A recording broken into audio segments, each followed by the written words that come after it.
ખોટું થોડો કહું છું. આ કિરણબેન વાસણ ઉટકે જો ઉટકે અને તમે જમવાનો આનંદ લ્યો છો.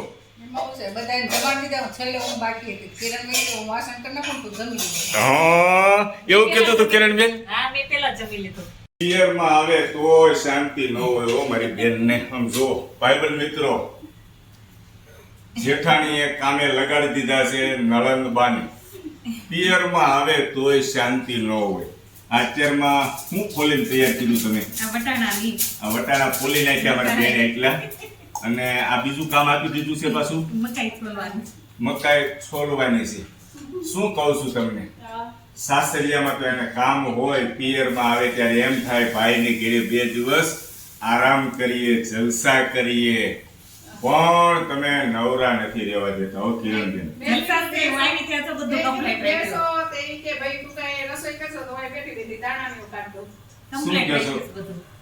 શું કહેશો?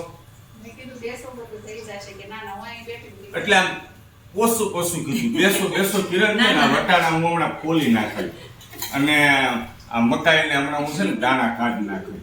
કિરણબેન એમને થોડા બેસે. કિરણબેન ને હું ઓળખું છું,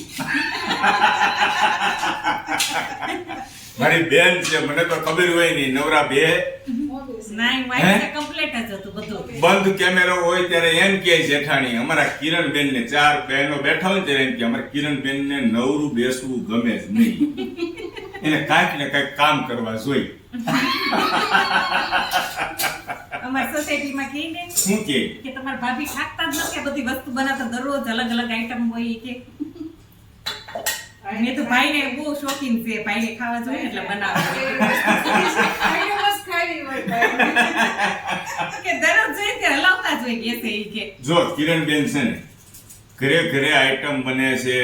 આપણી કરતા સારું 32 ભાતના ભોજન જમે છે ઘરે ઘરે, બરાબર છે. પણ આ તમારા ભાઈને શોખ છે, એક યાદી બનાવે છે, મેમરી રૂપે સ્ટોરેજ કરે છે. એટલે બધા દ્રશ્યો કેદ કરું છું કે ભાઈ વર્ષો પહેલા અમે આ રીતનો આનંદ કરતા, પતિ પત્ની આમ ખિલખિલાટ હસતા મજા કરતા, બેન આવતા, સામે બેઠા છો ભાણિયાભાઈ પણ આવ્યા છે, વેકેશન પડી ગયું છે. આ બધા દ્રશ્યો કિરણબેન કેદ કરું છું, બરાબર ને?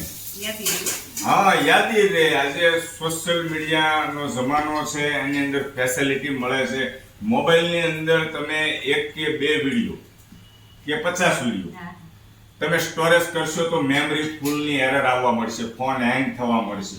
પણ આ ફેસબુક, યુટ્યુબ અને ઇન્સ્ટાગ્રામ એવા પ્લેટફોર્મ છે કે તમે ગમે એટલું એને આપો, બધું સાચવે છે.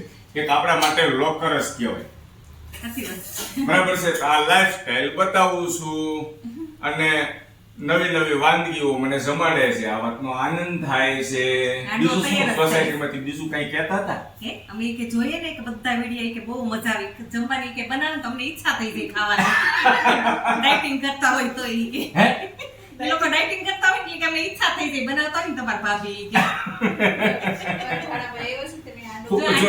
ભાણિયાભાઈ આવ્યા છે, હાંડવો તૈયાર કરી દીધો. કાલ સાંજે આપણે હાંડવો બનાવ્યો હતો અને બપોરે સવારમાં જ અમારા બેન આવી ગયા છે, તો ખીરું વધ્યું હતું, એનો હાંડવો ભાણિયાભાઈને ખવડાવવાનો છે. આ ભાણિયાભાઈ અમારા થોડાક છે ને શર્મા છે, પણ આ મામા સાથે રહેવા મળશો ને ભાણિયાભાઈ એટલે તમારી શરમ દૂર થઈ જશે. સરસ મજાનો હાંડવો ગરમા ગરમ અમારા ભાણિયાભાઈનું પહેલા ખવડાવું છું. કેમ થાય છે?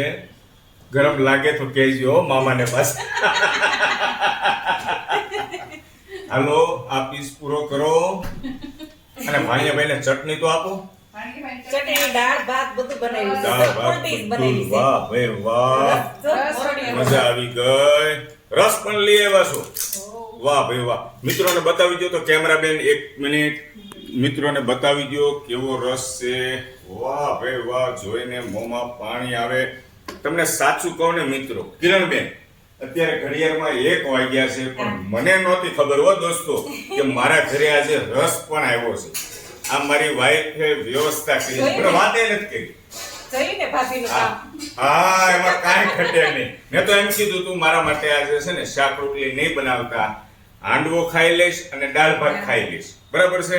દાળ ભાત તો તૈયાર જ છે. આપણે ક્યાં છે? આમાં છે જોરિયામાં ભાત. મિત્રોને મારે બતાવવા પડે. હા, આ પાક તૈયાર છે અને સાથે સરસ મજાનો ખાટો મીઠો રસ, એટલે મજા આવી જશે. અને આજ તો ખૂબ આનંદ થાય છે અમારા ભાણિયાભાઈ અને મારા લાડક્યા બેન.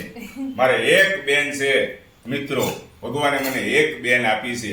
આમ 100 બેન છે બરાબર છે હો દોસ્તો. ખૂબ સારો પ્રેમ મળે છે ભાઈ પ્રત્યે, આમ એટલી બધી લાગણી છે.